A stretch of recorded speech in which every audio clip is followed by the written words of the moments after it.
السلام عليكم خوتي المغاربه، خواتاتي المغربيات. مرحبا بكم معنا في هذا الفيديو فيما كنتو داخل او خارج ارض الوطن. جمعه مباركه على الامه الاسلاميه. اذا اخوتي ندخلوا في الموضوع. جيتكم اليوم بواحد الفيديو اللي من الارشيف. هذا الفيديو اللي معظم المغاربه باغيين يشوفوه، جريمه مارتين اللي هزت المغرب. فنعاود لكم القصه باختصار ومن بعد نخليكم اخوتي مع الفيديو. اذا هاد السيده اخوتي مزوجه كتسكن في مدينه مارتيل، هي والزوج ديالها بطبيعه الحال، ورزقهم ربي بالذريه، يعني عندهم بنيتات ووليدات. السيده هذه قبل 12 سنه كتقوم يعني بواحد الجريمه اللي بشعه، كتقتل الزوج ديالها، ولحد الان مازال ما عرفناش واش كاين شي واحد اللي ساعدها ولا ما كاينش. الاخبار الصحيحه حاليا انها قامت بالقتل ديال الزوج ديالها، وباش تخلص من الجثه ديالو كتقوم بالدفن ديالو يعني في الكراج اللي تابع للمنزل ديالها. فعلا اخوتي قامت بالدفن ديالو وبقات عايشه مع ديك الجثه هذه 12 سنه. هذه 12 سنه وهي والجثه عندها في الدار، ولا ضمير لا حتى شي حاجه. فلا حول ولا قوه الا بالله. وهادشي كيضر في الخاطر بزاف، والروح عزيزه عند الله. يعني من بعد 12 سنه كيقوم الزوج ديال الابنه ديالتها بالتبليغ عنها. فمن بعد ما بلغ جات الشرطه القضائيه وجات الشرطه العلميه المختصه في بحال هاد الجرائم هكا، ومن بعد ما استنطقوا السيده بالمعطيات اللي صرح بها يعني النسيب ديالها اولا زوج الابنه ديالها، فكتقوم بالاعتراف. ومن بعد كيجيو كيطوقوا المكان،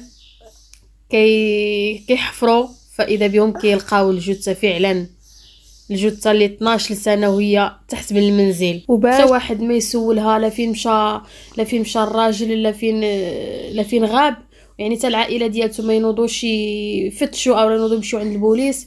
فشنو دارت؟ كتمشي لواحد البرنامج اللي كيدوز في اذاعه دوزيم اللي معروف كيقلب على الناس هكا المختفيين، كتبت النداء ديالها بان زعما الزوج ديالها مختفي، وكتقلب عليه وكيديروا الروبورتاج عليه، يعني هي ووليداتها، وكيهضروا على باو كيفاش كانوا. ويعني وانتم غتشوفوا معنا في هذا الفيديو اللي غنحط لكم دابا وليداتها يعني متاثرين بزاف بالغياب ديال الاب ديالهم. وكذلك هي كتقول بانها مأثره، بانها ما بقاش كتشوف النعاس، وبان هادشي اللي دار الزوج ديالها حطمها، يعني اختفى وداكشي ومشى وخلاهم. يعني لا حول ولا قوه الا بالله. قمه الخبث وقمه انعدام الضمير. فنخليكم اخوتي مع هذا الفيديو، وكنوعدكم باش فيما كانت شي مستجدات حول هذه القضيه فراني غادي نتابعها وغادي نعلمكم باي مستجد بها وإكراهاتها. جيهان بلالي، محمد مربوح، ربيع العيدوني، العربي الخيار، وأمين عذراوي. والتفاصيل.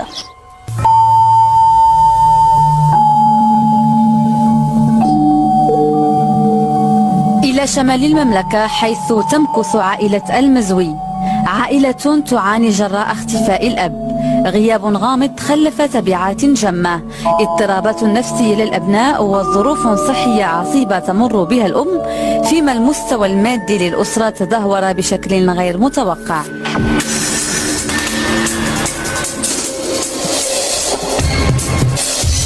أنا نقول راضية. كنفتش على راجلي اللي اختفى في شهر 3 في 2012. جا موراه شي واحد ومشى معاه من تما رجع. الله يرحم الوالدين اللي شافوا ولا جاب عليه خبر في شي بلاصه، يعني التوزيم ولا الرقم اللي على الشاشه. ولا كنت كتشوفني راه ولادك توحشوك والوالدين ديالك وحنا كلشي. انا الراجل ديالي هادي 33 عام باش تزوجنا انا وياه، وعندنا 3 الوليدات. المهم مشاكل ما عندناش مع الناس ولا شي حاجه، ما عندنا حتى شي حاجه مع شي واحد. ولا حول الله، ما عرفناش شنو نزل علينا، شنو صار علينا باش خرج راجلي ما رجعش. داك النهار فاش جا مورا واحد السيد بالطوموبيل وصونا جاوبنا، قال لي كاين راجلي، قلت له كاين، قال لي كلموه كلمتولو وهبط عنده. منين هبط عنده ركب معاه في الطوموبيل مشى، ما ولاش رجع. هذاك الراجل ما عمره رجع عنده قبل؟ انا ما كنتابعش الناس كيجيو عنده بزاف، على حسب الدوزان الناس كيجيو بزاف بالطوموبيلات، ما نقدرش نقول لك واش جا ولا ما جاش، ولا كاين الناس اللي كيجيو ما كنشوفهمش انا، ولكن هذاك السيد اللي جا داك الصباح هذاك ما عمري انا شفتو.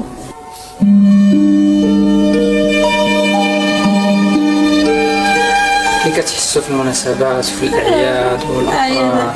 ما عليناش حنا العيد، حنا ما نمشي الراجل ديالي وبعد ولادي ما عليناش العيد والو، ما علينا العيد. ولادي عم مشوق، ما علينا العيد. ولادي عم مشوقين لباهم، حب نمشي هو صافي، ما بقيناش ظلمت علينا الدنيا، وحنا الله اللي عالم بينا. الغيبه ديالو جات ناقصه بزاف، ملي مشى هو وانا مرات بالقلب الطنسيون ما كنوليش من السبيطارات وهادي كثر هادكا في القرايه ديالها والو، ما كتقراش والمدرسه كتمشي ليها بالدراع، وكتقول لك خصها باها توحشاتو بزاف. الراجل ديالي منين غاب وانا كنعاني يعني بزاف د الحاجات، راه المسؤوليه ديال الظروف ديال الدار، دولادي راه فيا اب، فيا الام، فيا كل شيء، وانا ما عارفاش الراجل ديالي شنو صار به.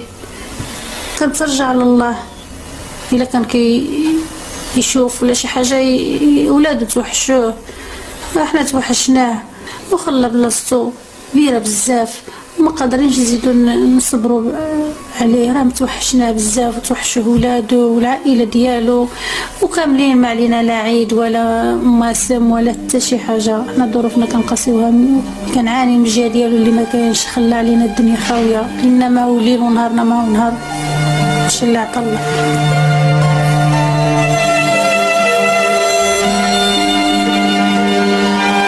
بعد ما تغيب يعني الاخ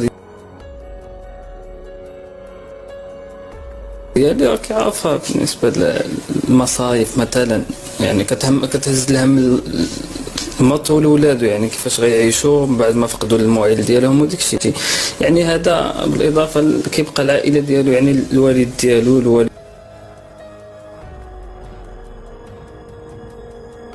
يعني الوالد ديالو الوالده خوتو يعني مشوشين، كل ما كيقول لك واش قتلوها، كل واحد يعني الافكار اللي كتجيه للعقل ديالو. يعني ديما بنادم مشوش، يعني العائله ديما كيتسناو شي خبر يجي لهم على هذا الشخص هذا، يعني ديما كيتمناو وقتاش يبان ولا كذا، يعني الظهور ديالو غيحلهم بزاف د المشاكل.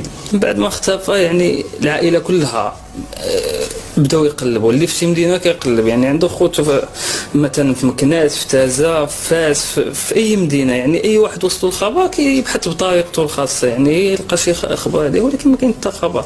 يعني السلطات، مشينا عند السلطات وبحثنا والو، يعني المستشفيات داك الشيء، يعني فين ما قلبت ما كتلقاش، ما كاينش اللي يعطيك شي جواب، يعني كتبقى حاله غامضه وصافي. انا ملي كنكون في الزنقه كنشوف العيال كيوصلوا با ديالهم، وانا ما كيوصلني حتى واحد، كنمشي بوحدي، كيبقى فيا الحال بزاف. كان كيديك للمدرسه؟ كان كيدي دائما. انا توحشتو بزاف وكنتمنى نسمعوا عليه شي خبر مزيان ان شاء الله. ريهام خصك تستمري في الدراسه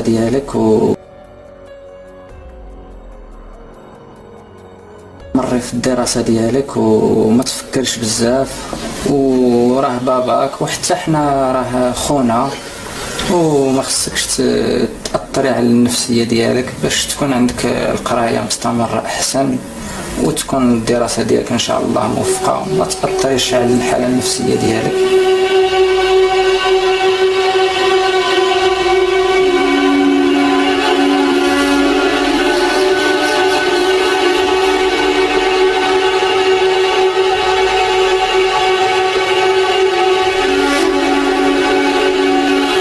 المختفي عزوز في عقده الرابع أب ل3 أبناء، كان لديه محل لكراء معدات البناء، ترك وراءه كل شيء وذهب في اتجاه المجهول. شريف المزوي الابن البكر للمختفي يحاول تعويض مكان الأب الغائب الحاضر. اسمح لي. الو، السلام عليكم. محمد لاباس. فوقاش بغيتي الصباح؟ واخا نوجدو لك الصباح واخا. كي دايره الدعوه ديالك مع الكليان؟ باقي عندك هذيك الكليان كما كانوا عند الوالد ديالك؟ الحمد لله باقي نفس الثمن نفس الرواج شحال هادي، ولكن دابا ملي كاينش هو انا النفسيه ديالي دمرت بزاف. ضروري خصك تكون انت هو تحسس العائله ديالك تكون تحسسهم بالدفء ديال الاب ديالهم، واخا ما كاينش الاب ديالهم خصك ما خصكش تبين لهم نقطه الضعف ديالك. الصبر خصك تعلمهم الصبر، وخصك تخدم عليهم مزيان وتقلب على كليان جداد، ضروري خصك تكون انت هو الدعم الاول ديالهم. الدعم الاول ديالهم. فقدت صديق، فقدت الموعل ديالنا الاسره، فقدت اللي كنشكيلو الهموم ديالي، اللي كنشكيلو الاحزان ديالي، كلشي كنشكيلو الاحزان ديالي كلشي. كنا كنمشيو انا وياه الخدمه، يعني هو اللي علمني الصنعه، هو اللي كنت باغي نخرج من القرايه قال لي ما تخرجش وكذا. يعني كنهز علينا، كنهز واحد الهم كبير من الجهه ديالنا، هزيت المسؤوليه انا باقي صغير، يعني كبرت مشى لي الوالد ديالي.